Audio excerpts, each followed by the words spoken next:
오늘 말씀 같이 나누겠습니다. 창세기는 모세가 기록한 것으로 알려져 있습니다. 모세가 기록했다고 한다면 모세는 그 기록을 통해서 무엇을 알리려고 했을까요? 그리고 이 모세가 기록한 창세기의 원독자는 누구였을까요?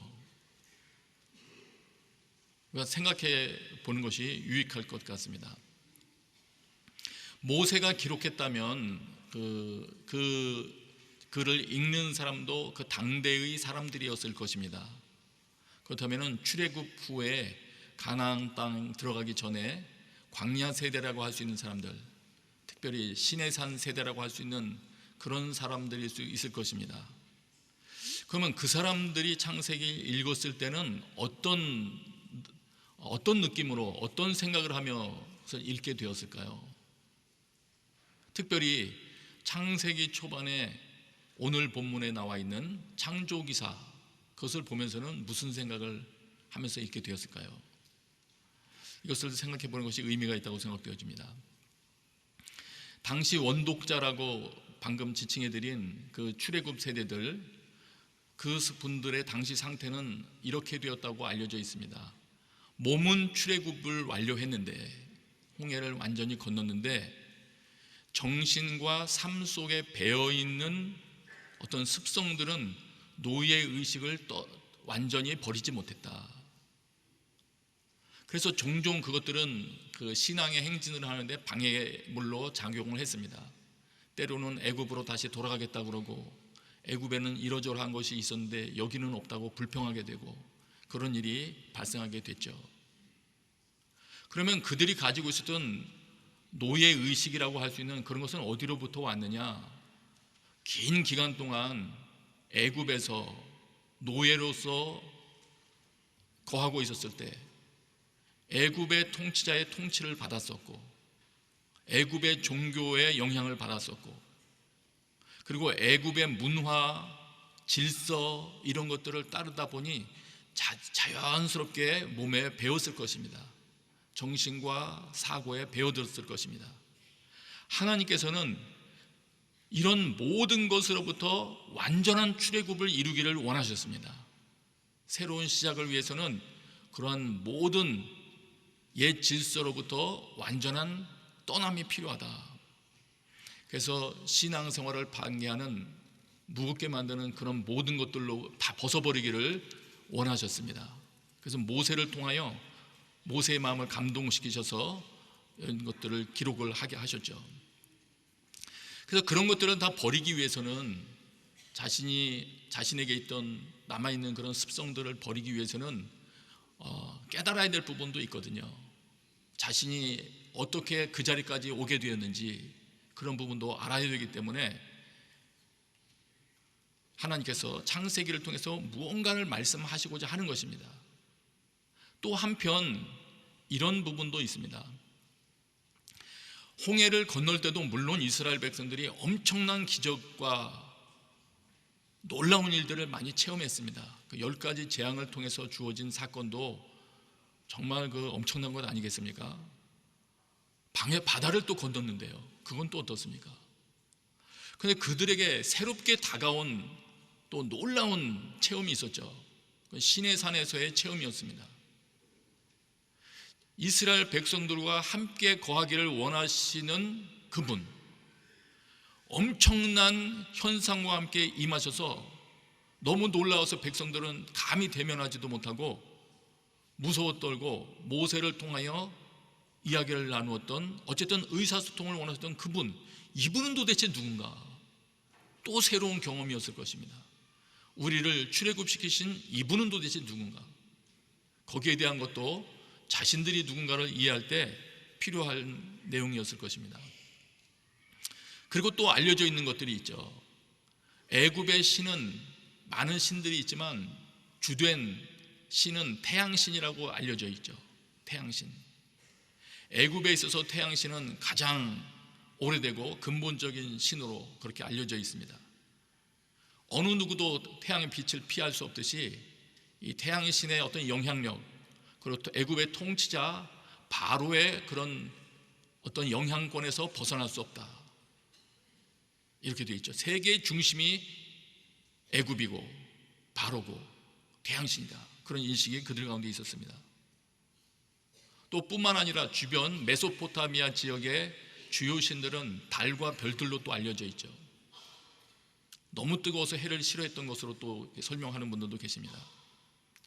메소포타미아인들은 달과 별과 관련된 신화를 가지고 있습니다. 말하자면 그래서 영향을 많이 받고 있었던 것이죠. 또 한편으로 또 한 가지 생각할 수 있는 염두에 두어야 될 것은 애국과 메소포타미아 지역에서 그들이 가지고 있었던 문화는 농경 문화였기 때문에 자연히 그 계절의 영향을 받을 수밖에 없고 천체 활동에 관심이 있을 수밖에 없습니다. 그래서 천문학이 많이 발달했다는 것 우리가 또 알고 있죠. 이런 이들에게, 이런 질서에 익숙했던 사람들에게 농경 문화에도 익숙해 있고 천체 질서를 통해서 구분되었던 어떤 반복되었던 절기, 이런 것에 익숙되었던 자들에게, 해달별을 섬겼던 자들에게 창세기를 통해서 하나님은 우선 이렇게 말씀하시는 것입니다. 그래서 오늘 본문 먼저 보겠습니다. 창세기 1장 3절부터 보세요. 같이 있습니다. 시작. 하나님께서 말씀하시기를 빛이 있으라 하시니 빛이 생겼습니다. 처음에 이들이 보았을 때 빛을 창조하신 분이 계시구나, 새로운 감각으로 다가오게 되었을 것이에요. 4절 5절 읽겠습니다. 시작. 하나님께서 보시기에 그 빛이 좋았습니다. 하나님께서는 빛을 어둠과 나누셨습니다. 하나님께서 그 빛을 낮이라 부르시고 그 어둠을 밤이라 부르셨습니다. 저녁이 되고 아침이 되니 첫째 날이었습니다. 낮과 밤으로 구분하시면서, 빛을 구분하시면서 낮이라고 호칭하시고 밤이라고 부르신 분이 계시다. 그는 낮과 밤보다 더 상위에 계신 분 아니겠습니까? 그러니까 이름을 짓죠. 호칭을 만드시죠. 14절 같이 있습니다. 시작.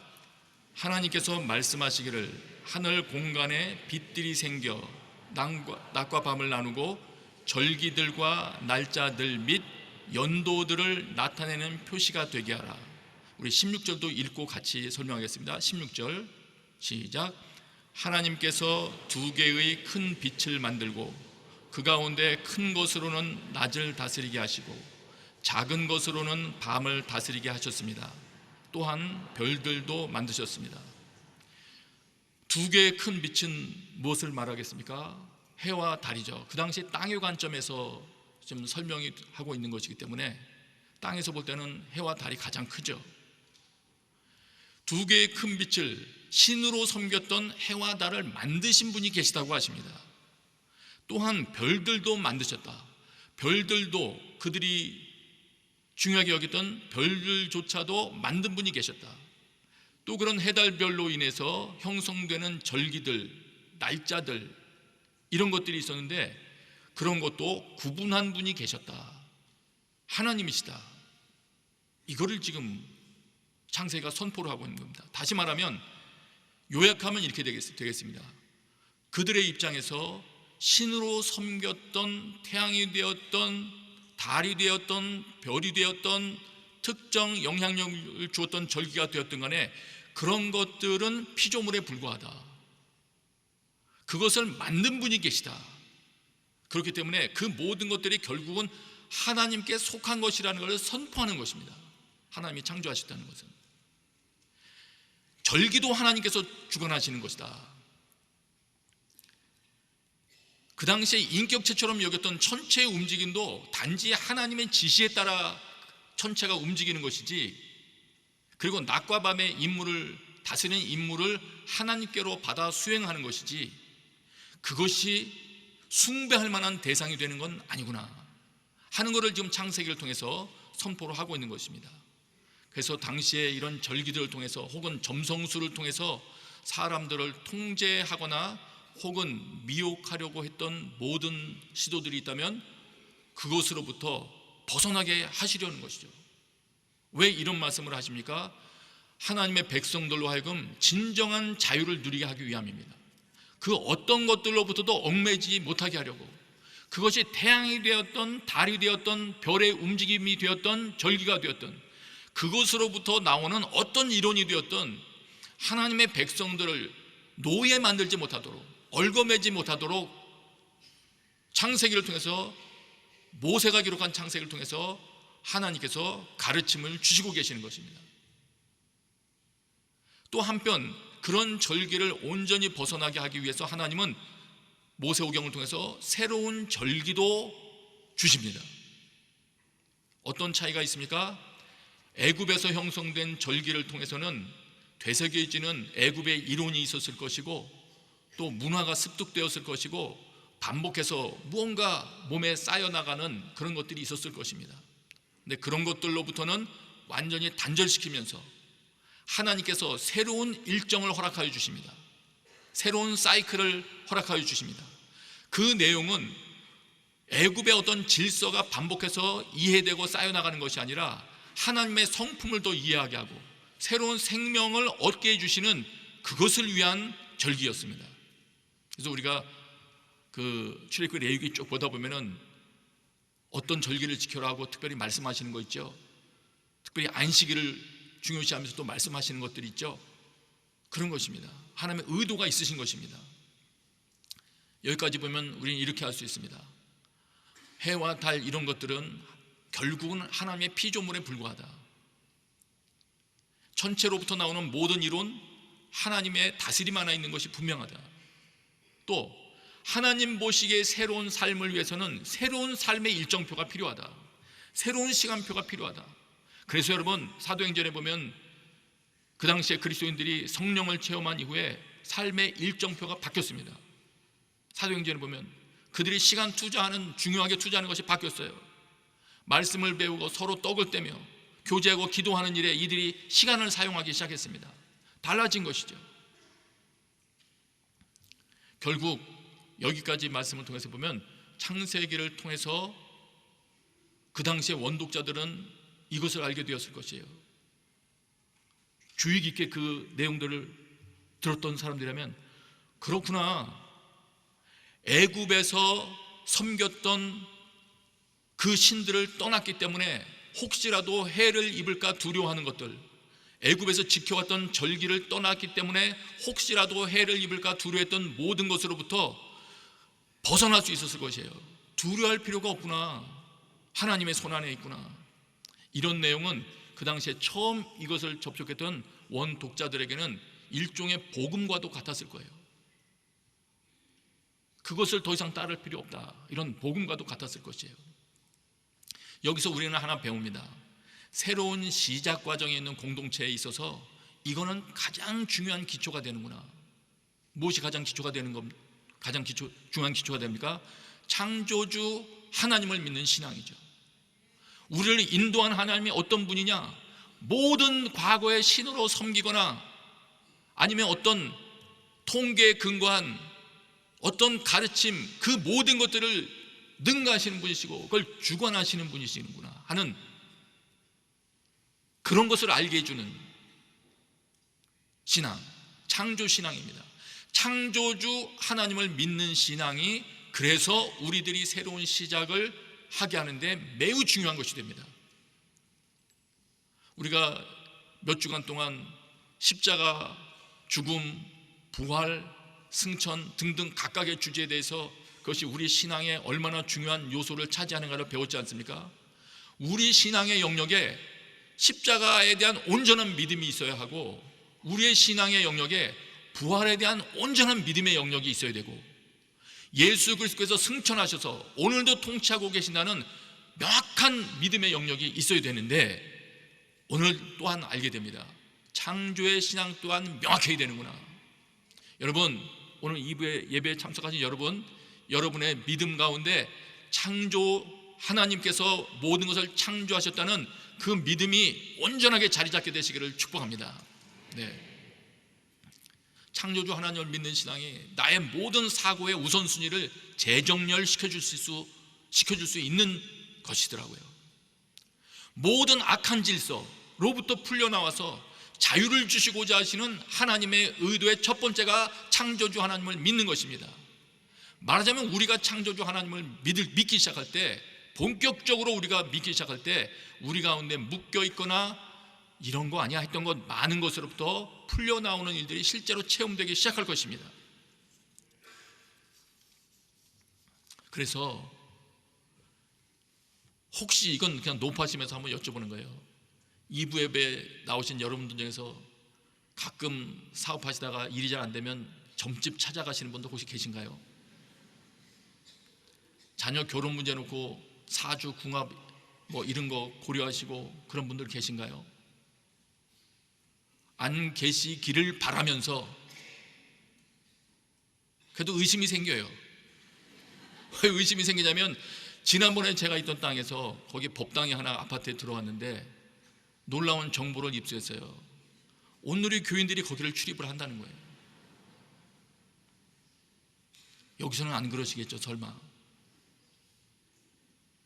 점집을 찾아가다니. 어떤 분들은 사중합니다. 통계지, 이건 통계. 난 귀신 믿지 않아. 통계 치지, 통계. 참고는 될 수 있지. 하나님이 싫어하십니다, 여러분. 완전히 단절해서 떠나기를 원하세요. 토종 비결과 성경을 같이 두지 마세요.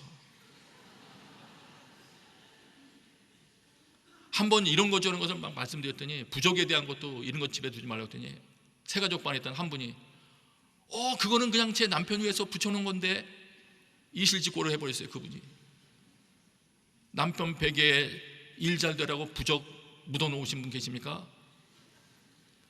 제거하기 부담되시거든 저희 목회자들을 신방 초청하세요. 저희가 다 제거해드리겠습니다. 근데 이게 웃을 일이 아니에요. 왜냐하면 일본에서 일본과 중국과 한국 이 3개 나라의 연합을 위해서 사역하는 다키모토 준이라는 목사님이 계시거든요. 일본 목사님이신데, 그분이 오셨을 때 그분이 놀라운 말씀을 하시더라고요. 본인이 이 3국을 위해서 사역하다가 놀라운 것을 알게 됐대요. 한국, 중국, 일본 사람들은 조상으로 한두 대만 거슬러 올라가면 다 무속 우상 숭배하는 거하고 관련이 돼 있더래요. 가족 중에 누군가 심지어는 무당이 있던가, 과거에 우상을 숭배했던가, 점술과 관련이 있던가. 그래서 그들이 예수님을 믿은 후에도 나중에 어떤 어려운 일이 생기면 다시 그리로 돌아가는 것을 이 목사님 목격을 합니다. 그리고는 이 목사님 교회에서는 새가족 과정 중에 자기가 섬겼던 우상으로부터 완전히 단절하는 그 바늘 하나를 만들었어요. 시간 중에 하나를 그렇게 만든 거죠. 그래서 집에 붙여놨던 부적 아니면 차려놓았던 신상 있으면 깨끗하게 버려버리고, 어떤 사람이 그런 거 위한 금붙이 버렸다고 하니까 눈이 반짝반짝 거리는 사람도 있더래요. 하여튼 근데 놀라운 거는 그렇게 우상으로부터 완전히 결별을 선언하면서 깨끗이 다 정리한 뒤에 그 새가족 반에서 예수님을 믿다가 나중에 다시 곁길로 빠지는 사람들의 숫자가 거의 발생하지 않을 정도로 줄어들었대요. 그래서 그 목사님은 그걸 경고하시더라고요. 한국 사람, 일본 사람, 중국 사람들한테 그게 많대요. 한국 사람들이잖아요. 그래서 하나님께서는 그런 모든 것들로부터 완전한 단절이 우리의 새로운 신앙생활에 필요하다는 것을 선포하게 주고 계시는 거예요. 하나님의 사명을 위하여 새 길을 출발할 때는 우리를 묶어맬 수 있는 어떤 영향력을 발휘할 수 있는 모든 종류의 우상과 관련된 것들로부터는 돌이켜야 되는 것입니다. 그래서 때로 하나님께서 아브라함에게 말씀하신 것처럼 본토 친척 아비집을 떠나버리게도 하시고요, 문화를 바꿔버리시더라고요. 홍해를 건넌 다음에 애굽에서 정착생활을 하던 사람들을 유목생활을 하게 만드시잖아요. 광야를 행진하게 하시잖아요. 40년 동안 문화가 완전히 바뀌어버리죠. 하나님만 주목할 수밖에 없죠. 그래서 때때로 젊은이들 군대 보내기도 하시고, 때때로 출장 보내서 국가를 바꾸기도 하시고, 근데 그 가운데 하나님의 우리의 신앙을 정련시키고자 하시는 손길이 담겨 있다는 것을 믿음으로 받아들이시기 바랍니다. 우리를 사랑하시기 때문이에요. 여러분, 하나님께서 주시는 모든 구별의 기회를 모든 악한 것들로부터 구분되어 주님께서 주시는 참된 자유를 얻어서 주님의 뜻 이루는 삶을 살기 원하는 기회로 삼게 되시길 바랍니다. 이런 관점에서 한두 군데만 더 보겠습니다. 창세기 1장 3절을 보세요. 창세기 1장 3절입니다. 같이 읽습니다. 시작. 하나님께서 말씀하시기를 빛이 있으라 하시니 빛이 생겼습니다. 오늘 본문에 나오는 빛을 만드시고 광명체들을 만드신 이 모든 사건은 이것으로부터 시작되었습니다. 말씀하시기를 빛이 있으라 하나님께서 말씀하시는 것으로부터 시작이 되었습니다. 우리에게 새로운 빛을 던져줍니다. 모든 새로운 시작은 하나님의 말씀으로부터 시작된다. 조금 더 입증될 말씀들을 제가 보여드릴게요. 아브라함도 물론 하나님의 말씀을 믿고 갈 바를 알지 못했지만 출발했고요. 이스라엘 역사 중에서 새로운 마디라고 할 수 있는 에스라 1장 1절에서 이렇게 설명합니다. 에스라 1장 1절 보세요. 여호와께서 예레미야의 입으로 하신 말씀을 이루기 위해 페르시아 왕 고레스 1년에 페르시아 왕 고레스의 마음을 감동시키셔서 그가 온 나라에 칙령을 공포하고 공문을 보내게 하셨습니다.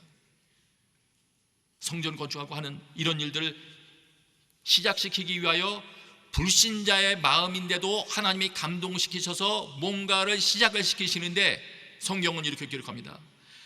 예레미야의 입으로 하나님께서 하신 그 말씀을 이루기 위해서 그 일이 일어났다. 말씀을 이루기 위해 하나님은 자신이 하신 말씀을 기억하십니다. 마태복음 1장에요 아주 중요한 전환점 아닙니까? 예수님의 탄생. 그 장면에서도 이렇게 말합니다. 이 모든 일이 일어나게 된 것은 주께서 예언자를 통해 말씀하신 것을 성취하기 위함이었습니다. 뭐가요? 예수 그리스도의 탄생. 예수께서 탄생하신 그 일도 선지자를 통하여 말씀하신 것을 성취하기 위함이었다. 놀라운 일입니다.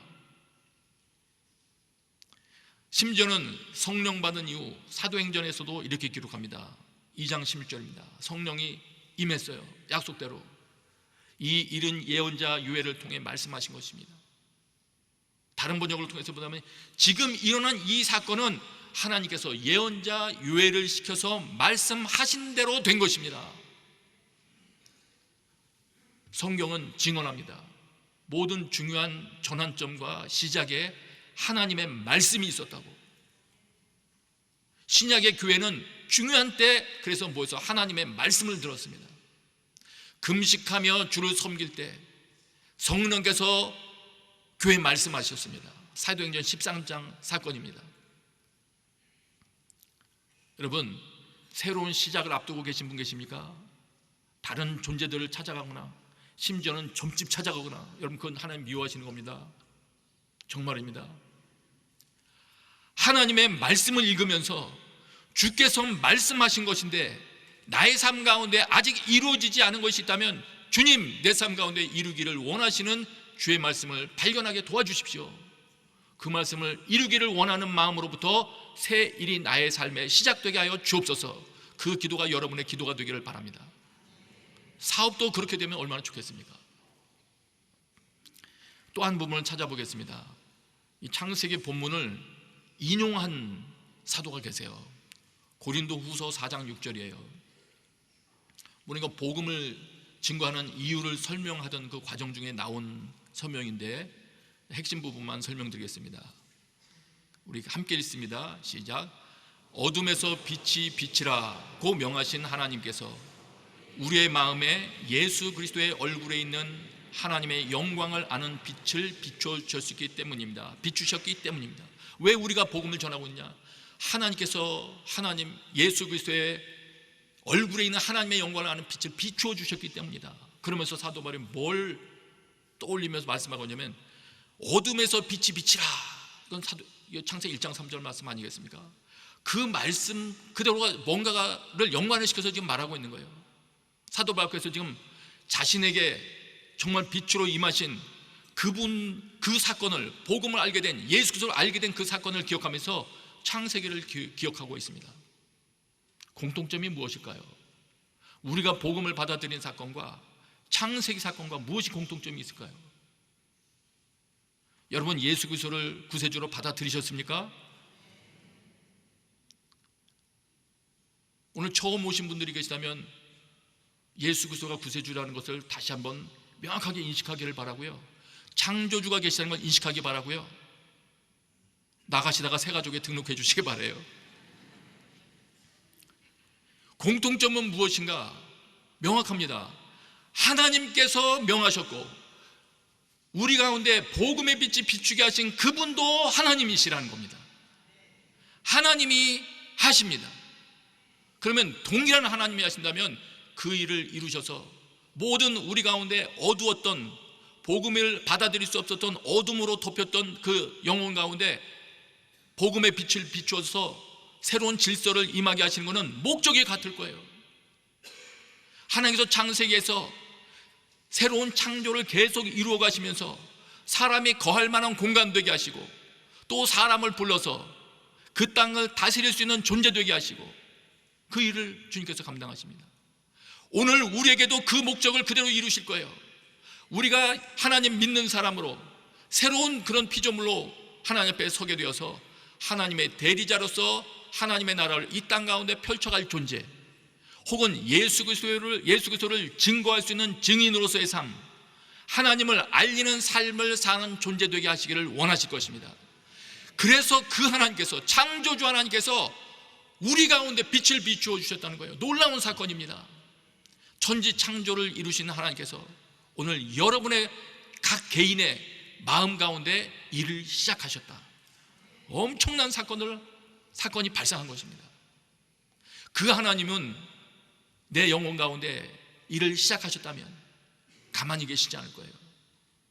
그 하나님께서 마음껏 활동하시도록 내 안에 있는 더러운 방해물들, 이스라엘 백성들 안에 잠재되어 있었던 것 같이 애굽의 질서, 애굽의 신들 때문에 두려워하며 떨었던 것들, 다양한 것들에 묶여있던 것들, 그런 것들이 오늘 우리 가운데도 있을 것인데, 예수님 믿기 전에 습관으로 배어 있었던 많은 것들, 가정으로부터 물려받은 많은 악한 습성들, 말씀과는 거리가 먼 것들이 있을 것인데 그것들로부터 완전히 떠나기를 원하시는 것입니다. 그것들로부터 완전히 떠날 때 하나님의 활동이 완벽하게 마음껏 활발하게 일어날 수 있기 때문인 것입니다. 그 마음을 지키시기 바랍니다. 하나님이 여러분들을 통해서 일하실 것입니다. 우리는 독특합니다. 세상 많은 피조물들은 하나님께서 말씀하시면 그대로 되는데, 우리가 앞으로 창세기에서 보겠지만은 사람들만은 그 하나님의 말씀을 거역하기도 합니다. 때로 무시하기도 합니다. 그 하나님의 일이 발생하지 못하게 방해할 수가 있어요. 동료교육자 이야기 하나만 드리고 마칠게요. 이분이 집안이, 아버님도 놀라운 긍휼사역도 하시고 장로님이셨고 이런 가정이었는데, 그도 어려서부터 교회 다니는 사람이었고 교육자가 된 사람인데, 어느 날 자기가 진화론을 믿고 있었다는 것을 깨닫고 진화론 믿고 있었던 것을 회개했대요. 지금 제 말이 거슬림 되는 분들도 계시죠? 다시 돌아보셔야 돼요. 지금은 목사님 되는데, 이분이 자기 신앙에 있어서 열리지 않는 어떤 영역이 있었는데 자기가 진화론을 믿고 있었다는 것을 회개한 후에 그 영역에 열렸대요. 열림이 일어났대요. 놀라운 일이 그 사람 신앙생활에 발생을 했다는 거예요. 저는 오늘 여러분에게 권합니다. 이미 다 말씀드렸습니다. 창조주 하나님이 계시다는 것을 믿는 신앙, 이 땅에 많은 것들이 있지만, 많은 질서와 많은 놀라운 것들이 있지만 그것들을 창조하신 분이 계시다는 것을 믿는 신앙이 우리에게 질서를 잡아줄 것입니다. 우리가 우선순위를 정리하는데 새로운 담대함을 줄 것입니다. 두려워할 필요도 없습니다. 그 모든 것을 주관하시는 살아계신 하나님이 계시기 때문입니다. 그래서 우리가 믿고 있었던 많은 부분들이 창조주 하나님을 믿는 신앙 앞에서 깨어지기를 원하고, 우리가 우리의 신앙 영역 가운데 창조신앙이 예전보다 더욱더 온전해지게 되기를 축복합니다. 자, 우리 같이 기도하겠습니다.